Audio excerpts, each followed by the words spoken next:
Namaste. 5 cognitive behavioral techniques for healing after a breakup. Number 1, thought records. Write down your painful thoughts, the evidence against the thoughts that you're trying to fight and the thoughts that you can accept. And try to find something that you can balance out that thought with. For example, when I've gone through breakups or I've been rejected so many times, what I've done is I've figured out a way to put a rejection toolkit in place. And I call it the SAARU meditation. Saru in my mother tongue is Kannada. It's a comfort dish where you eat it with rice. S is smile. A is accept defeat. A is acknowledge God's work. R is go on a ridiculous run and transfer the responsibility over to God after you've accepted it and acknowledged God's work. And U is usher in uncertainty.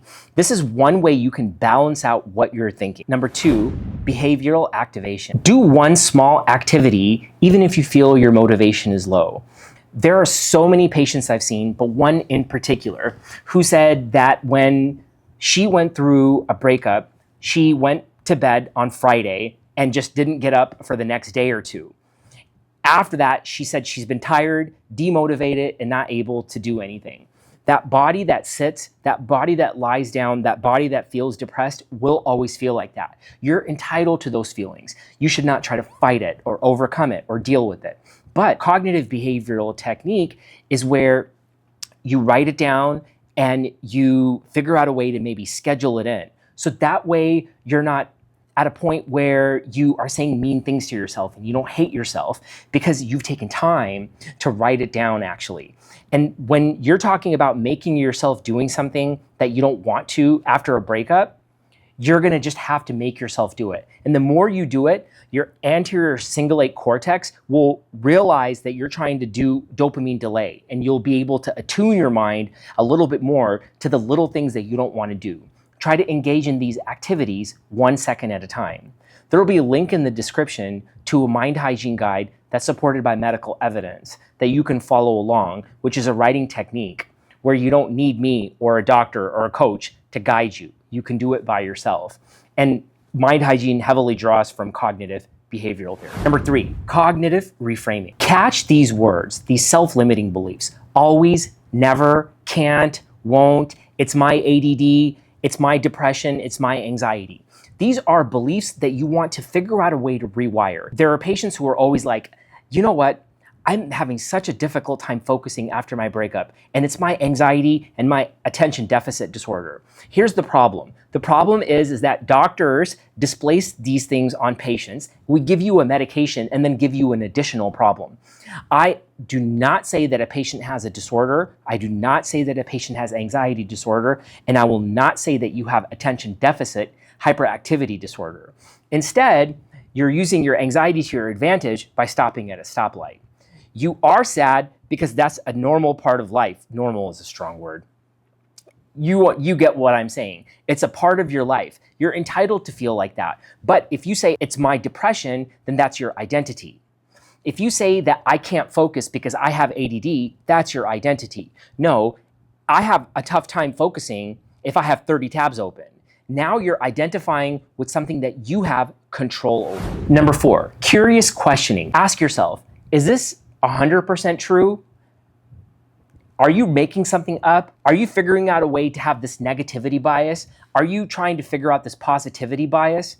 Both of those are judgments. When you write it down, you understand it better. Number 5, graded exposure. Gently accept reminders. When you first start accepting, that acceptance muscle can take some time to work through. You may not be able to accept everything right away. My cat, he pooped outside of the litter box.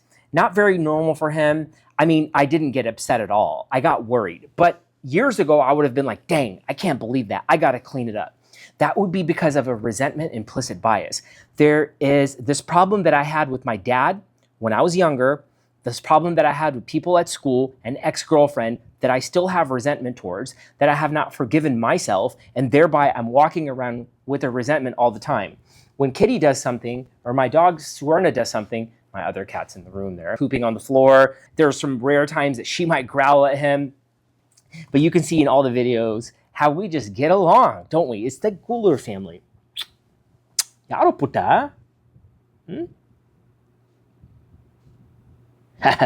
You want to say hi? Let's give me some daps, homie.